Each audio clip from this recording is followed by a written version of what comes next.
आपण एक अतिशय सुंदर आणि उपयुक्त संस्कृत श्लोक समजून घेणार आहोत। हा श्लोक आपल्याला जीवनातील एक महत्त्वाचा निर्णय म्हणजेच लग्न आणि जोडीदार निवड याबद्दल अत्यंत मौल्यवान मार्गदर्शन करतो। चाणक्य म्हणतात की शहाणा मनुष्य सद्गुणी, सुशील आणि चांगल्या घरातील मुलगी निवडतो, जरी तिचे रूप आकर्षक नसले तरी, परंतु फक्त सुंदर असल्यामुळे नीच, दोषपूर्ण किंवा वाईट कुटुंबातील मुलीशी विवाह करू नये।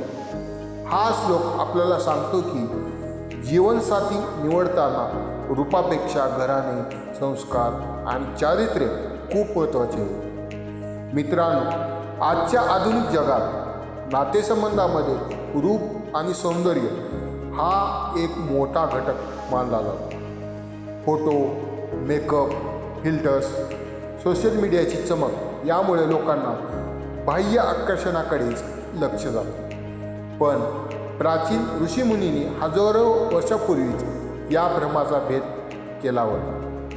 हा श्लोक सांगतो की सुंदर रूप हे कायम टिकत नाही, वय वाढलं की सौंदर्य कमी होतं, पण संस्कार, चांगुलपणा, घराघराचं वातावरण, कुटुंबाची परंपरा आणि व्यक्तिमत्त्वाची गुणवत्ता हे कायम टिकणारे आहे। लग्न हा फक्त दोन माणसाचा नाही तर दोन कुटुंबाचा मिलाप असतो।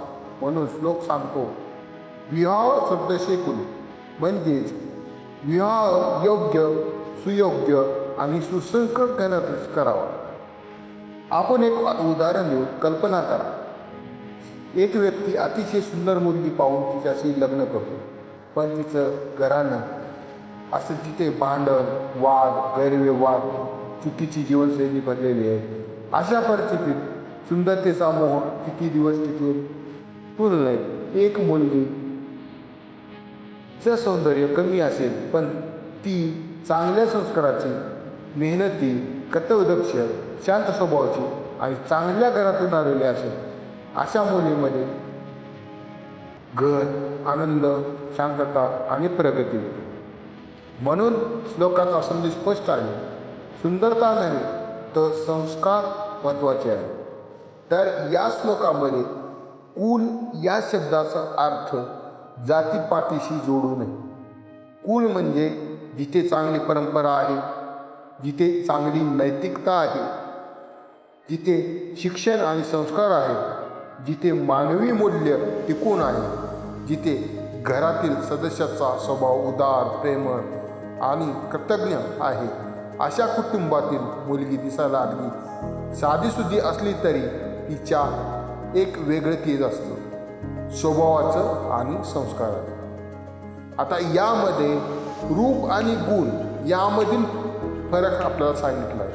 तर रूप म्हणजे काय ते डोळ्यांना दिसतं आणि गुण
सहनशील स्वभाव ही गुण असली की घरात सुख, शांती, आनंद, प्रगती सगळं येतं. तर या श्लोकामध्ये आपल्याला शिकायला मिळतं की जीवनातील मोठे निर्णय बाह्य चमकदमक पाहून करू नये. घराणे, संस्कार, स्वभाव आणि गुण हे जीवनाच्या पायाचे दगड आहे.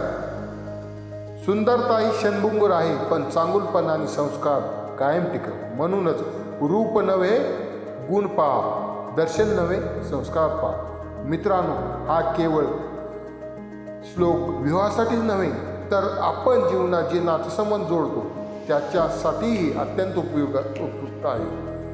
सद्गुण आणि चांगुलपणा नेहमी टिकून राहतात. जर तुम्हाला हा अर्थ आणि हे शिकवण आवडले असेल तर व्हिडिओला लाईक करा, चॅनलला सबस्क्राईब करा आणि असेच सुंदर श्लोक पाहण्यासाठी आमच्याशी जोडून राहा. धन्यवाद.